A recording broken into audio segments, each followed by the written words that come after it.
Welcome to Nasdaq TradeTalks, where we meet with the top thought leaders and strategists in TradFi, digital assets, technology, and financial planning.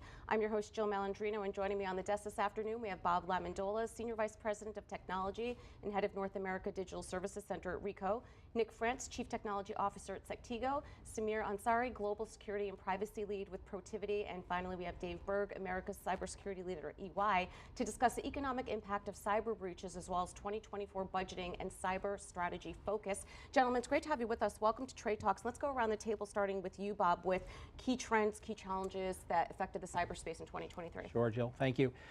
Clearly, generative AI will have the biggest impact and continue to be an impact on the trend and how we approach not just how cybersecurity is treated from a defensive perspective, but also offensive, meaning that threat actors are getting very smart in using the technology to sort of hide and mask and really build malware that can self-learn.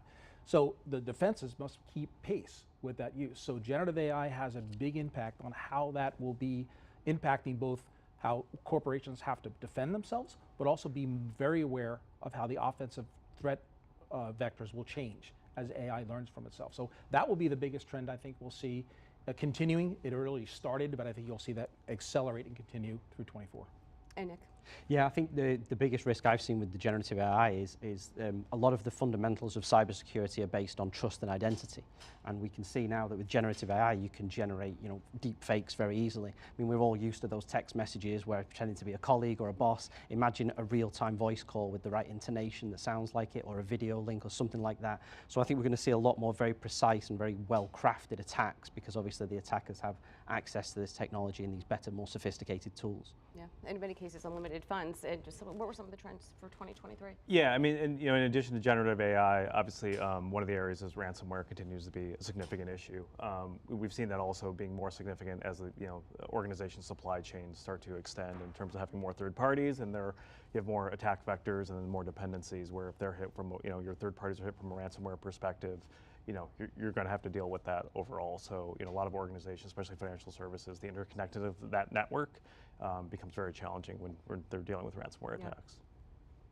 Yeah, Jill, I think one of the major issues in 23 were the economic pressures. As we saw interest rates rise, discretionary spend went down. And so it was fascinating in cyber, among most Fortune 500, Fortune 250s, at EY, we saw either a stagnation or a reduction in spend on cyber. So despite the fact that cyber is such a critical issue, as we've touched upon, we've got these brand new technology issues and opportunities, and certainly a lot of ransomware activity. The spend on cyber remained flat because companies are under more and more economic pressure. Yeah, well, let's talk about the economic impact of cyber breaches. We see the headlines, and the first thing, oh, did they get, my credit card information? Did they get my personal information? But there's so much more to it. It's hard to quantify.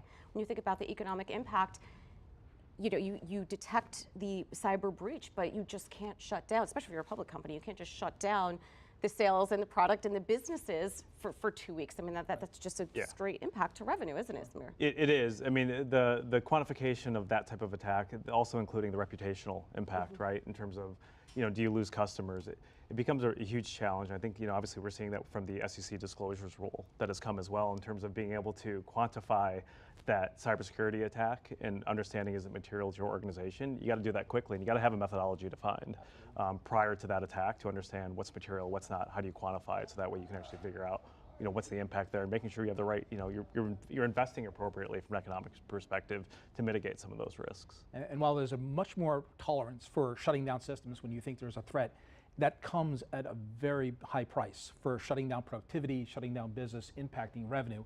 Although there is a balance between you want to protect your assets and your data, but you also then want to react and make sure you respond correctly. So there's always going to be a push-pull. Definitely, I think there's a better tolerance in corporations for that quick action, but there's also comes at a price. And I think that's always going to be a challenge that's going to extend out through beyond 24, and how corporations have to react and respond to cybersecurity activity, even false positives. Yeah, well, I mean, even with the SEC cyber reporting requirements, it's within 4 business days. Is that enough time for a company to report on that? It's not always. I think the language with that reporting says it's when they find, when the company believes there's a real incident. I mean, from my perspective, in the industry, the small part of the industry I work in, we've seen this kind of change over the past few years. We've been through it almost in advance of this.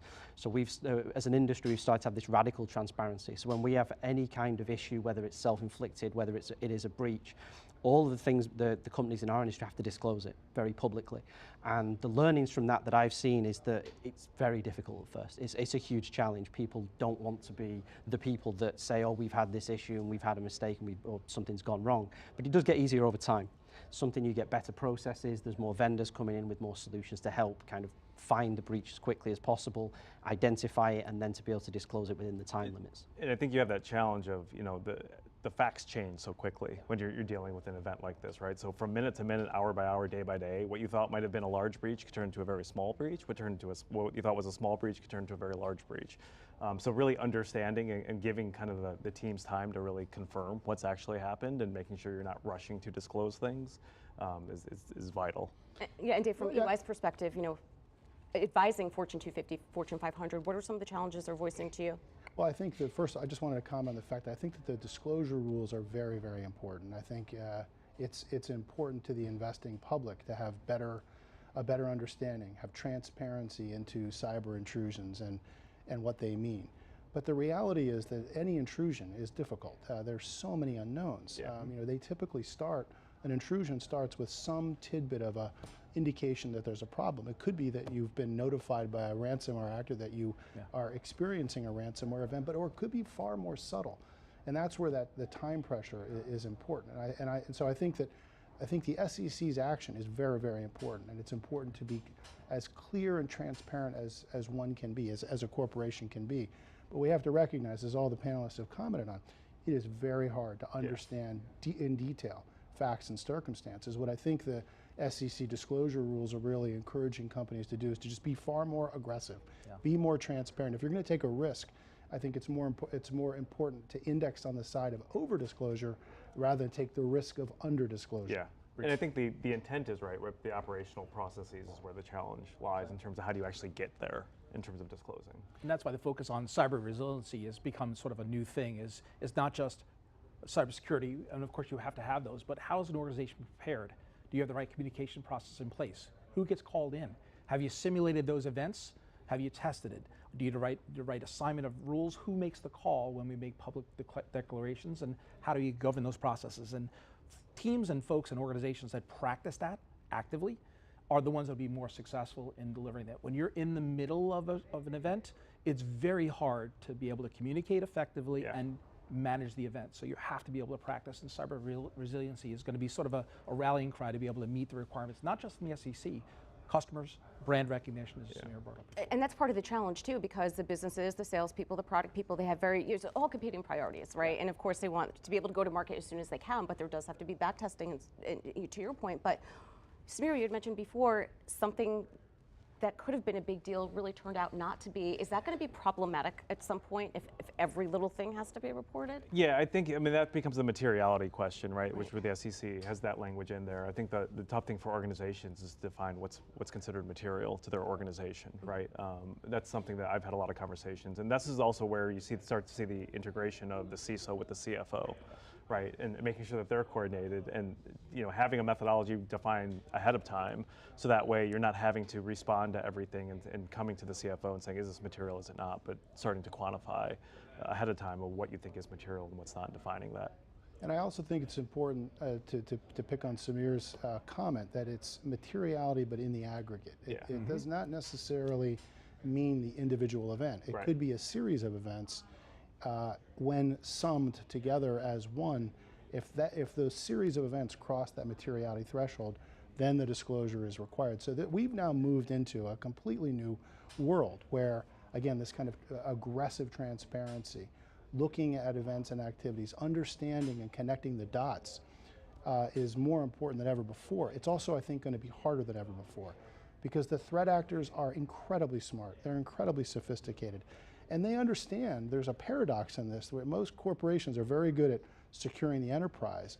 Well, the threat actors know that. And so what they're doing now is, I'll call it kind of the hanging out around the hoop technique.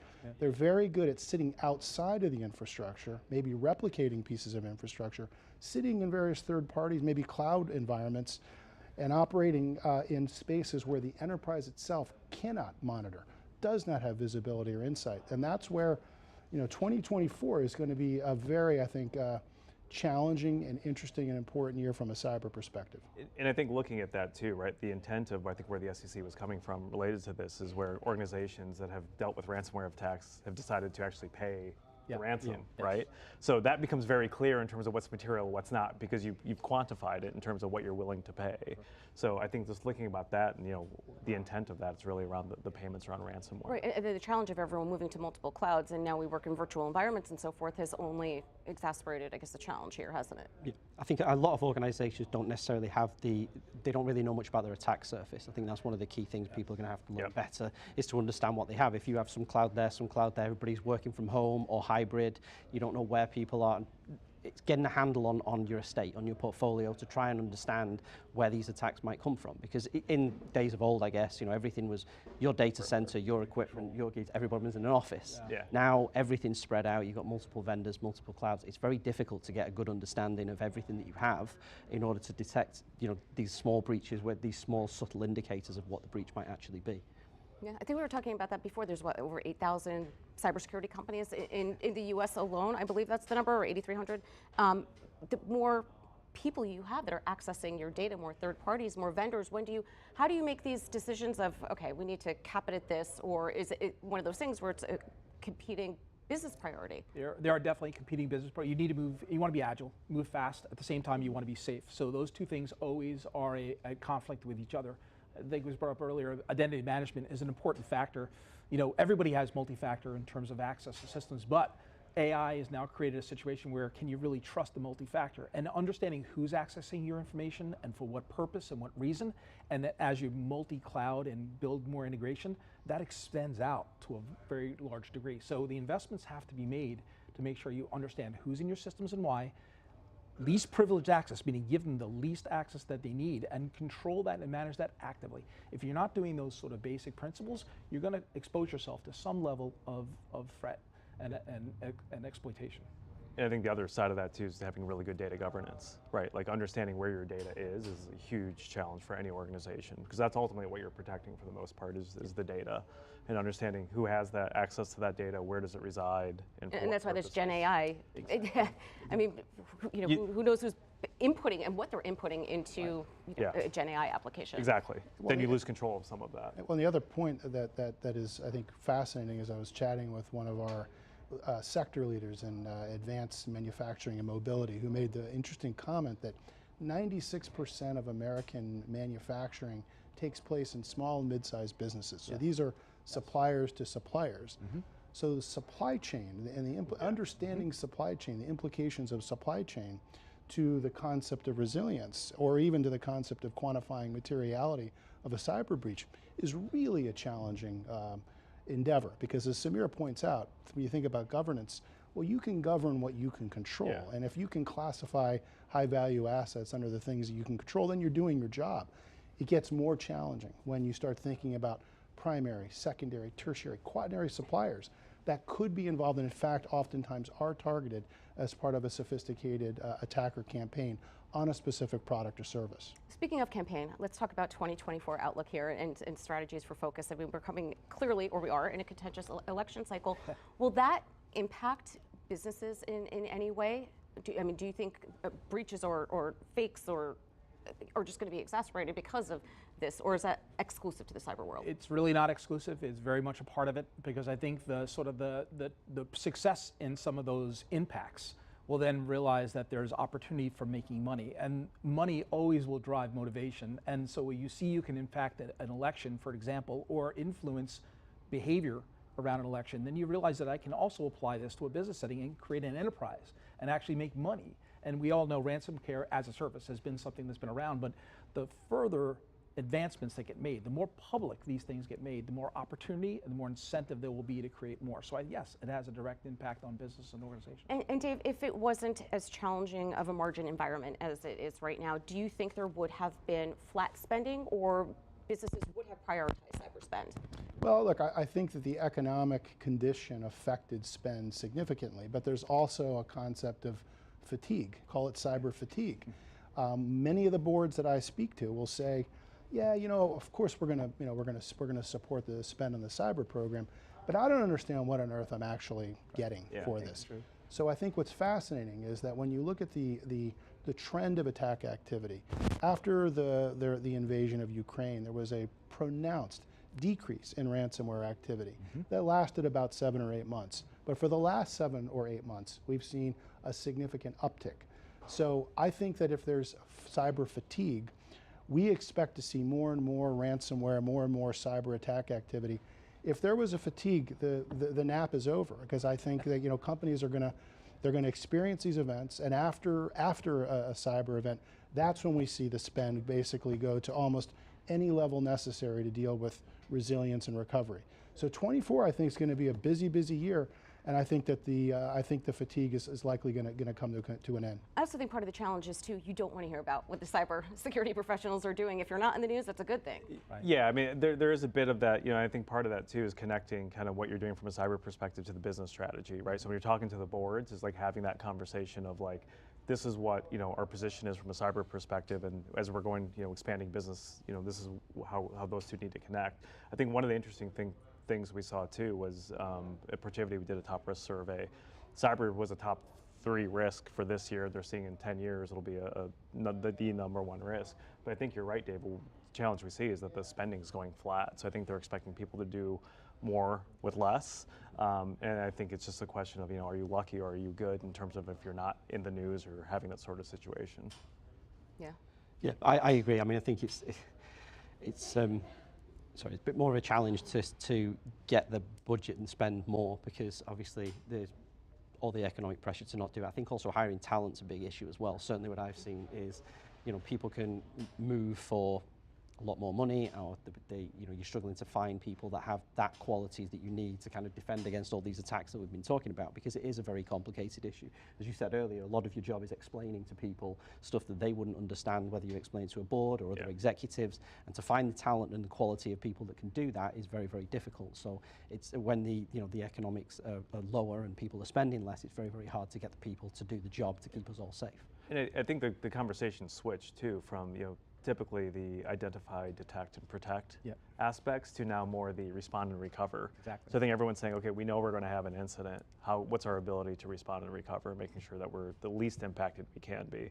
So I think those conversations and some of the budgeting has switched too from the kind of the traditional protect everything to, okay, how do we respond to an event that's occurred?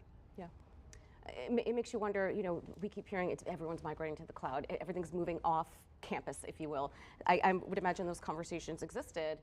Does this risk of moving everything off our individual data warehouses, I guess a business case, outweighed that risk? The business case clearly outweighed, because agility and I mean, you can't not be on the cloud. You have to be. There's no turning the clock back. You can't go back to bringing everything in, although there's some models where you can do a little bit more hybrid than going completely cloud-enabled, but that trend is not going to change. So therefore you have to deal with the realities. And the realities is, how do you protect the assets that are distributed as best as you can, and how do you have an active program, an active vulnerability program that's constantly looking for threats, that's constantly looking for vulnerabilities, and then a program, as we're talking, to be able to mitigate those risks and respond to them when they occur.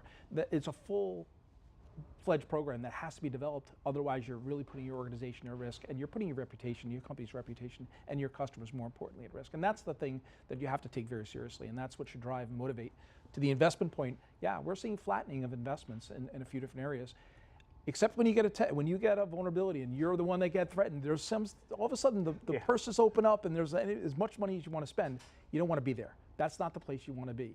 You want to be in a place where you're being proactive, and that's a very hard balance that you have to create, and that's why boards and executive management teams have to be part of the conversation. Yeah, I mean, it's a communication story as well, David. I mean, we're saying all the right things here. When it does happen to you, how are you managing this? I mean, it's just as big of a communications process as a technical process. Yeah, and this is where those SEC disclosure rules are so important, because the clock is ticking the moment that you identify that there is an issue. And I think that one of the challenges that we're seeing across our client base, which again are very large multinational corporations, is there is a significant uptick in attack activity. And what's happening is Simple controls are being compromised.